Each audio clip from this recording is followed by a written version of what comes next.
Hey guys, what is up? This is Anthony Davis, me once again. Welcome back to the movie review, aka After I Saw. This time it's going to be on The Little Mermaid, the new live action film, which is pretty much what Disney is focused on now. I mean, they're still making animated films, but Strange World wasn't all that special. They're putting their live action films back in the theaters, and I just saw it, so let's talk about it.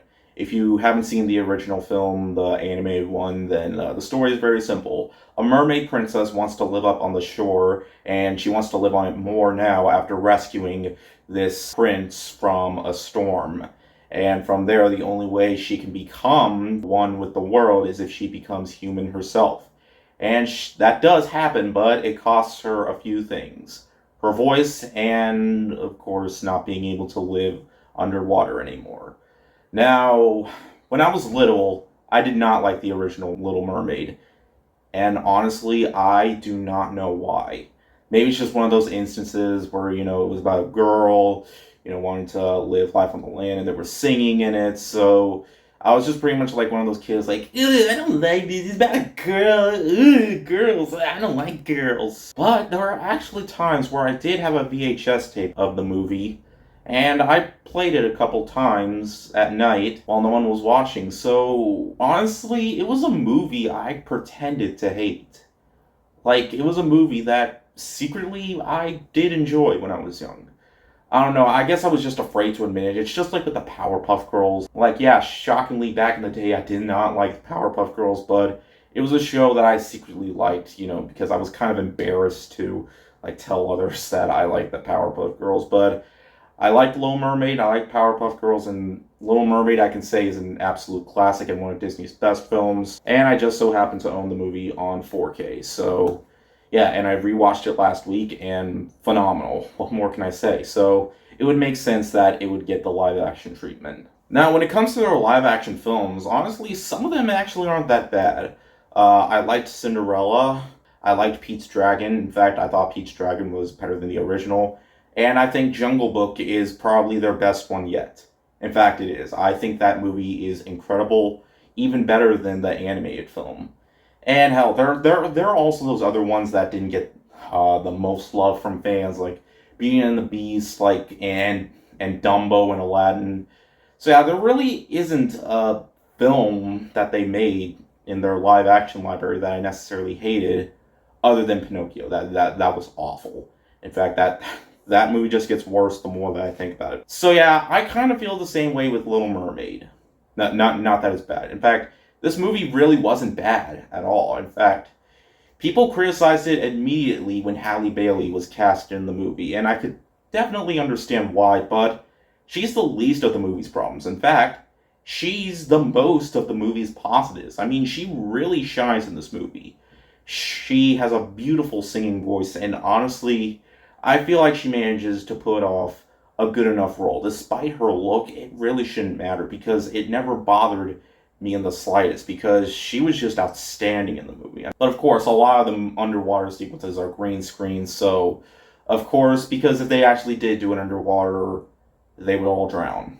So obviously that they had to do that. But yeah, that's clearly going to be noticeable, and they too use a lot of it throughout the movie. And during the Under the Sea segment, they extended. I don't know why they had to extend the song because there's like 1 minute of instrumental music with all the CGI fish that I feel like should not have been in the film. In fact, the movie is over 2 hours long, which, yeah, that's definitely too long of a runtime for a film like this. Especially since the original version was, I'm trying to look, 83 minutes or an hour and 23 minutes. The movie's an hour longer.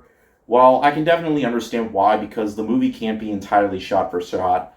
And there are some differences, like in the movie, the original animated film, she was mostly focused on trying to get with this one guy. But in this movie, we see her interact with the environments more often, and she forgets that she has to kiss, him in order to be human permanently. And there's a reason for that, which I shouldn't really spoil for you, but yeah. One thing I almost forgot to mention is Melissa McCarthy as Ursula. I honestly thought that was a really smart casting choice. Because, really, she definitely looks the role of Ursula, and she manages to be very entertaining in the movie. Though we don't see her a whole lot, that really didn't matter at all because, yeah, she's pretty solid in the film. Now, one thing that I will say is the creatures, the look of them. Yeah, I don't like them. Like the way Sebastian and Flounder look, they were honestly, their looks were kind of distracting. I mean, one thing that I feel like Disney really needs to learn with their live action remakes is that when they put their iconic talking creatures in, they should know that they don't have to look extremely realistic. Like, the makers of Detective Pikachu made the Pokemon look exactly like how they looked in the games and the anime. Same with Sonic the Hedgehog. Well, at least the better version, not the infamous first version, but they learned from their mistakes and gave fans what they wanted to see in terms of the designs for the Sonic movies. So it's one thing that I feel like Disney should learn in the future. Like, that's pretty much why The Lion King didn't work so much, is because there was no facial expressions, taking away all the emotion out. But I can say I like this more than The Lion King. In fact, Lion King also gets worse more than I think about it. But yeah, while there are a lot of scenes that are very similar and are mostly just shot for shot, the movie still looks rather, gorgeous to look at. Like, they definitely went all out with making the sea look convincing enough, and it is pretty nice to see. And the singing voices too, specifically with Halle Bailey, she has a beautiful voice, okay? And she sings more than once. Well, yeah, she doesn't tend to talk in the movie, like during the halfway point, but I'm just gonna say right now, there are times where she sings in her head. Like, I should also mention that there are a few new songs. Prince Eric sings a song in the movie. Also, we see his mother, which is something that I didn't really feel like was fully necessary, but I could kind of see why they did that. And they kind of explain why, King Triton just hates humans because, well, they mentioned Ariel's mother, so there was something that happened with that.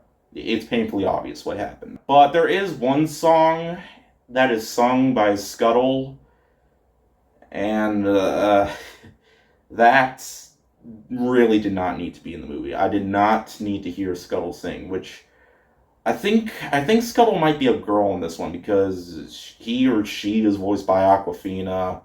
But Scuttle was kind of irritating to listen to because he or she, I'm just gonna say she shows up a lot of the time, and apparently she can breathe underwater because she's underwater for like 2 minutes talking with Ariel. Like, can seagulls breathe underwater for that long? But yeah, I know I'm spoiling too much, and the movie's not even out yet. Like, I got to see this a little bit early, but yeah. But bottom line is, this is a remake that is definitely not really worth revisiting if you want to hear the classic story, because while in terms of their live action films, they are definitely unnecessary, and it's definitely not something that needs to be made in terms of Disney's live era films. But in terms of live action films, this, in my opinion, is one of their better ones. It definitely has its faults, but it's nice to look at, and I also liked the chemistry between Ariel and Eric in this one. They have quite a bit of chemistry, not as much as they did in the animated film, but there are definitely times where I found it pretty sweet. In the end, guys, Little Mermaid, it has its problems, okay? But I feel it's pretty bearable to watch. Despite the horrendous looking creature designs, Halle Bailey really shines as Ariel. She is phenomenal in the movie, though her voice definitely doesn't light a candle as much as Jodie Benson's iconic role as Ariel, but she does a very respectable job. I mean, she's great in the movie, and that's the one thing that people criticized immediately, but that was the least of the movie's problems. It's just like with Will Smith in Aladdin, how people criticized that before it was released, but I thought he was the best part of that movie. And yes, I do still like Will Smith in movies after that whole incident. But in terms of this live action world of an iconic animated film, it's honestly a world worth visiting maybe once. Also, some of you might be asking, did I watch Peter Pan and Wendy? No, I didn't, because as much as I love David Lowery, the fact that Critics have been nice to the movie, but audiences have just been ripping it apart. Yeah, I just don't want to interfere with that. Which is why I didn't review Mulan either. It's just, I don't know. But I'm curious to see what audiences think. Like, as soon as the movie was over, like, audiences were applauding and stuff. But I'm curious to see. Apparently, it's getting tons of 5-star reviews on Letterboxd, but who knows? But anyways, thank you guys so much for watching, and I'll see you guys later. Word out.